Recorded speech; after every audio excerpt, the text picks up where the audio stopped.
हरिशरणम सूर्यार्घ, सूर्य भगवान को जल देना कितना उचित है। सूर्य भगवान को वेदों में क्या कहा गया?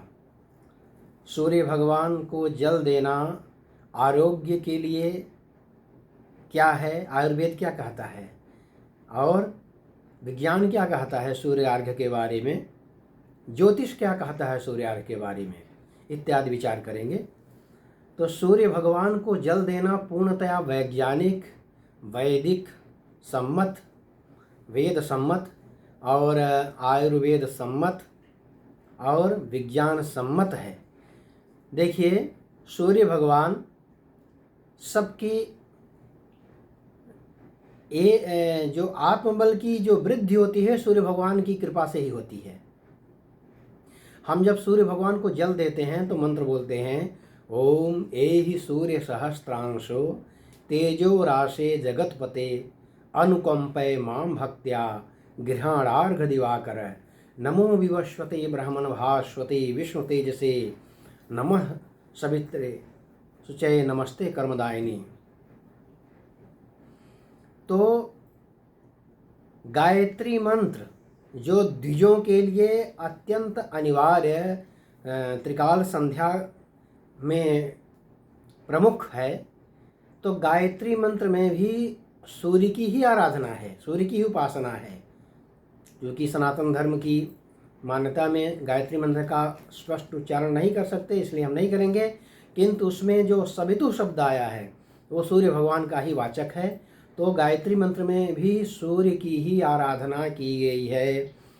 इसलिए जब हम सूर्य भगवान को जल देते हैं, दोनों हथेलियाँ ऊपर उठा के कलश में जल लेकर और सूर्य भगवान को जल देते हैं उगते हुए सूर्य को, तो कोमल कोमल सूर्य की जो रश्मियाँ निकल रही हैं, उन सूर्य रश्मियों और हमारे शरीर के बीच में जो जल की पतली धारा होती है कलश के द्वारा निःसृत, वह हमारे शरीर में जब पड़ती है तो हमारे बहुत सारे रोगों का शमन होता है। यह विज्ञान भी मानता है और आयुर्वेद भी इस बात की पुष्टि करता है कि सूर्य रश्मियों से जो छनी हुई जो जलधारा हमारे शरीर में, माने जलधारा से छनी हुई जो सूर्य की रश्मियाँ, किरणें हमारे शरीर में पड़ती हैं तो रोगों का शमन करने वाली होती हैं। ऐसा जो आयुर्वेद का भी मत है, विज्ञान का भी मत है।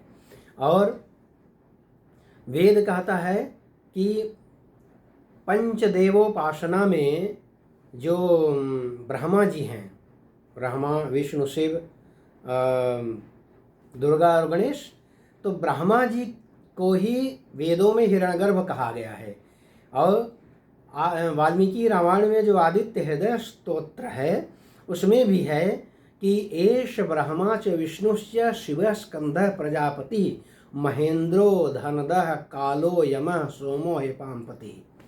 तो ये एष ब्रह्मा से विष्णुश्च, यही एष माने यही ब्रह्मा है, यही विष्णु है, यही शिव हैं, यही स्कंद हैं, कार्तिकेय हैं, यही प्रजापति इत्यादि, यही इंद्र हैं। अर्थात समस्त देवताओं का आवास सूर्य भगवान में कहा गया। क्यों? इसलिए क्योंकि जो पंचदेव हैं उनमें तत्वतः कोई भेद नहीं होता। जो सूर्य हैं उन्हीं को हिरण्यगर्भ कहा गया, उन्हीं को ब्रह्मा कहा गया। क्योंकि ब्रह्मा जी की उपासना शिव जी के शाप के कारण नहीं होती, इसलिए सूर्य उपासना का प्रचार है और निर्देश है। और भगवान शिव हो गए, भगवान विष्णु हो गए, दुर्गा जी हो गई, गणेश जी हैं, ये पांचों देव एक ही हैं तत्वतः, इनमें किसी को छोटा बड़ा नहीं कह सकते।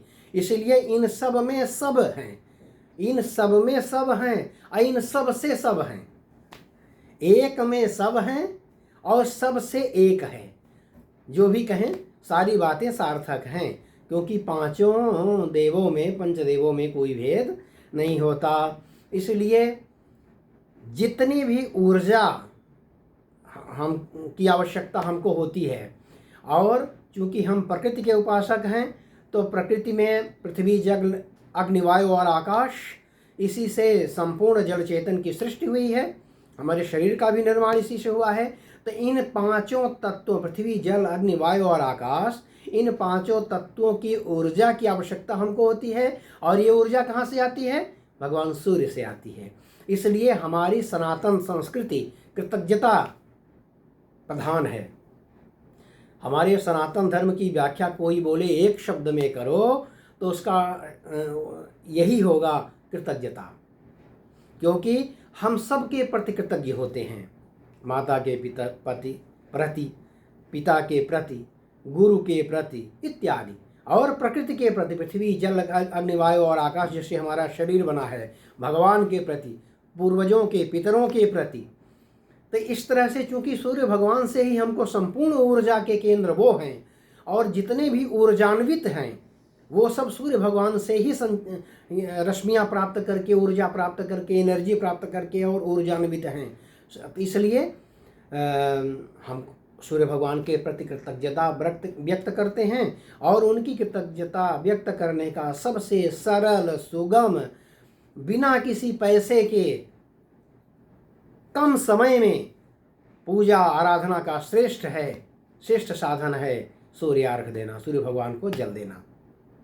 इसलिए हम सूर्यार्घ देते हैं और सबको सूर्यार्घ देना चाहिए। द्विजों को तो बहुत ही अनिवार्य है, क्योंकि संध्या गायत्री जो नहीं करेंगे तो उनका द्विजत्व नष्ट हो जाएगा। तो इस तरह से उनको तो अनिवार्य ही है। इसके अलावा भी जो द्विज नहीं हैं उनको भी सूर्य भगवान की आराधना, सूर्यार्घ देना ही चाहिए, क्योंकि सूर्य भगवान के प्रति कृतज्ञता व्यक्त करने का सबसे श्रेष्ठ सुगम साधन है सूर्य भगवान को जल देना, क्योंकि उन्हीं से हम रश्मियाँ प्राप्त करते हैं। उनसे कर्म, नमस्ते कर्मदायिने। कर्म कहाँ से शुरू होता है? जगने पर। रात में तो हम सोते रहते हैं, सूर्योदय की प्रतीक्षा करते हैं, सूर्य भगवान आए, उन्हीं से प्रकाश मिला, प्रकाश हुआ तो भी हमारे कर्म शुरू होते हैं। तो और ये कर्म योनि है, मनुष्य योनि। तो अगर सूर्य भगवान ही नहीं होंगे, प्रकाश ही नहीं होगा, सूर्योदय ही नहीं होगा, उजाला ही नहीं होगा, तो हमारी ये योनि ही नष्ट हो गई। इसलिए उनके प्रति कृतज्ञता व्यक्त करना हर मनुष्य का सबसे प्रथम और श्रेष्ठ धर्म है। इसलिए समस्त, आप देखिए, अग्नि से भी हमको उष्मा मिलती है।